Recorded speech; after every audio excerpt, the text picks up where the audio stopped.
experiências vivas dele com o dom de línguas. E aí, baseado nesse texto, a gente foi conversando, só que ele se atentou a esse verso, onde fala ali no final, pois o que fala em línguas não fala aos homens, senão a Deus. Então, fala em línguas, está falando com Deus. Com efeito, ninguém o entende. E em espírito fala milagres, ou mistérios.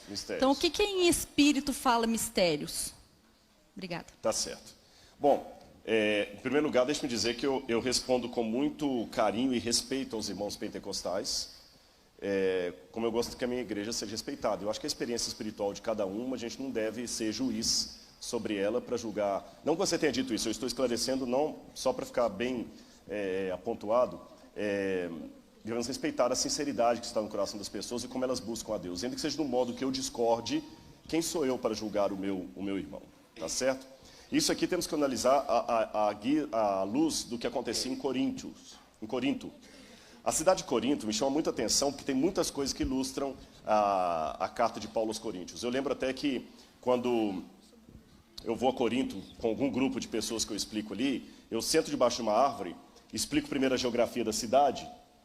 Num morro, mais ou menos como que tem aqui atrás do colégio, ficava o templo de Afrodite, a deusa do amor, mas do amor erótico, do amor promíscuo. Havia mais de 1000 sacerdotisas prostitutas lá. Quando você olha para frente assim, você tem o templo de Dioniso e o templo de Apolo, onde eles faziam as festivais, especialmente das Olimpíadas corintianas, e as carnes que sobravam ali do sacrifício, que não eram sacrificadas, eles vendiam no açougue. Eram oferecidas aos deuses e eles levavam para o açougue. Aí eu entendo por que da questão da carne sacrificada a ídolos, por que Paulo escreve em 1 Coríntios 13, explicando o que é o amor, para contrastar com o amor de Afrodite. E uma das coisas que tinha muito claro na cidade era o orgulho das pessoas por falarem vários idiomas. Isso é constatado por vários autores da época, como Pausanias, por exemplo. E as pessoas que entravam em transe, em êxtase, e começavam a balbuciar coisas como se estivessem falando aos deuses, etc, etc. E Paulo tenta normatizar essa situação ali. Tenta explicar que como é que isso deve ser feito, que isso não é por aí. E Paulo começa então, nesse caso específico de 14:1, ele fala assim, ó, segui o amor e procurai com zelo os dons espirituais, mas principalmente que profetizeis.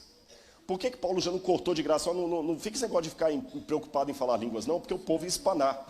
Você sabe que tem coisas que a gente não pode chegar assim e cortar de cara.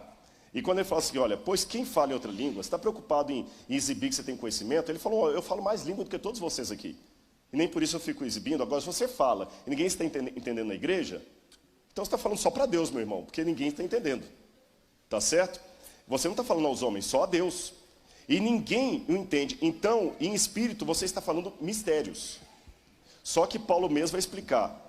Mas ao que profetiza, fala aos homens, edificando, exortando e consolando. Então Paulo está pegando um conceito que eles tinham e falando assim, ó, tá bom, você quer insistir em falar com glossolalia para você? Eu vou dizer que isso não é o melhor. Ele está pontuando, ele não está endossando, sugerindo. Você quer ficar falando sozinho aí? Tudo bem. O problema é que quem fala sem os outros entender, o máximo que ele pode falar que está falando é para Deus. Porque ninguém está entendendo. E ele não está falando ao homem. Eu vou mais além. Já que ninguém entende, ele fala em espírito, ele só fala mistério. Por isso que eu prefiro que vocês profetizem. Porque aí todo mundo vai entender. Então não posso ler esse verso isolado, esquecendo o verso 1 e o verso 3, que vem antes e depois dele. Não sei se está ficando clara a minha explicação aqui. Paulo está descrevendo um comportamento para pontuar com outro que ele acha melhor. É como se alguém dissesse aqui assim, eu vou combinar uma coisinha com você que for responder. É como se ele dissesse assim, olha gente, eu sei que vocês gostam aqui de fazer acampamento de carnaval para os jovens. Tá bom, já que vocês querem insistir em fazer acampamento, só acampamento, tudo bem, vocês vão ao acampamento, o pessoal vai lá, canta. Eu prefiro mais o estudo das profecias. Percebeu a questão? Então, se eu olhar bem biblicamente, mesmo que eu fosse um pentecostal, um assembleano, eu ainda tinha que optar pelo dom de profecia, e não pelo dom de línguas. Porque Paulo falou assim, olha, já que você insiste nisso aí, você está falando para você e para Deus, mas olha, está aqui, claro aqui, ó. Segui o amor e procurai com zelo os dons espirituais, mas principalmente que profetizeis. O que eu sugiro é você profetiza. Porque quem fala em outra língua não fala a homens, mas a Deus, e ninguém entende. Em espírito só fala mistérios. Mas o que profetiza, fala aos homens. Edifica, exorta e consola. O que fala em outra língua, a si mesmo se edifica. Mas o que profetiza, edifica a igreja. Então, se eu aceitar o conselho do apóstolo Paulo, ainda que eu tenha o dom de línguas como sendo uma das coisas principais da igreja, Paulo prefere o dom de profecia. Percebeu? Mas interessante que, desde que houve o revivamento pentecostal na igreja da... Só um minutinho que o Windows vai funcionar aqui, vai vir o nome. Azusa Street, nos Estados Unidos. Vocês sabem como é que começou o dom? Nós temos alguém da Assembleia de Deus aqui. Vocês sabem a história do movimento pentecostal, na Azusa Street, nos Estados Unidos. Na Azusa Street, uma igreja de americanos negros começou a ter um revivamento no Espírito Santo. Então eles começaram a sentir a vontade isso foi no século XIX, de balbuciar línguas estranhas. E aquele movimento espalhou pelos Estados Unidos, da Azusa Street, tanto é que é chamado o movimento da Azusa Street. Tem um livro da CPAD com esse nome, se não me engano, o movimento de Azusa Street. CPAD, não, desculpe, da editora Assembleia de Deus Americana. Acho que tem em português esse livro, do movimento da Azusa Street. Então, da rua Azusa. Da Azusa Street ele foi se espalhando, e pegou em várias outras igrejas do mundo que começavam a manifestar o movimento pentecostal. Até que Berg e o seu outro irmão, lá na Europa, tiveram também uma ideia de trazer o movimento pentecostal para o Brasil, pediram a Deus uma visão de onde deveria ser esse movimento, olharam no mapa, apareceu o nome Belém.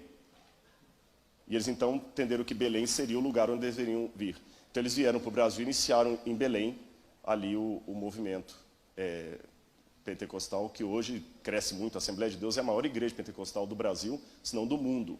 Depois vieram outras, como a Igreja Brasil para Cristo, Deus é Amor, os movimentos carismáticos, até da Igreja Católica. Então são irmãos sinceros que eu tenho que respeitar, mesmo discordando, eu tenho que respeitar. Você entendeu o ponto aqui, né? Eu tenho que respeitar no espírito como eu quero que me respeite. Mas com um carinho muito grande em Cristo, eu digo que pela Bíblia, Paulo sugere não o dom de línguas, mas o dom de profecia. É o que a Bíblia diz. Aí eu tenho que falar com a Bíblia com muito carinho, que há pessoas da Assembleia de Deus aqui. E deixa eu dizer que eu sempre sou chamado para falar na Assembleia de Deus, viu? Fiquem tranquilos lá. Mas entenderam o ponto? Então essa é a questão.